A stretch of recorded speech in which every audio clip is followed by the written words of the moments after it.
পথ চলা শেষ হলো তুই আমার হিরো ধারাবাহিকে। সিরিয়ালের শেষ দিনে আবেগতাড়িত হয়ে কি জানালেন রুবেল। সিরিয়ালের শেষ দিনে আবেগতাড়িত পোস্ট করলেন সাক্ষ্য ওরফে রুবেল দাস।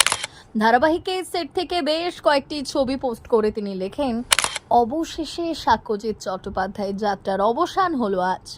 ছোট্ট পর্দায় ভিন্ন চরিত্রের কাজ পাওয়া সহজ নয়, তা সত্ত্বেও পাশের বাড়ির ছেলে থেকে সোজা একজন প্রতিষ্ঠিত তারকার ভূমিকায় অভিনয়ের সুযোগ পাওয়া কিছুটা সৌভাগ্যের বটে। আমি আমার দিক থেকে সম্পূর্ণভাবে চেষ্টা করেছি চরিত্রটিকে পূর্ণরূপ দেওয়ার, তার জন্য ধন্যবাদ জি বাংলাকে আর আমার সহ অভিনেতা ও অভিনেত্রীদের এবং গোটা টিমকে। অভিনেতা লেখেন, ভুল ত্রুটির জন্য ক্ষমা প্রার্থী।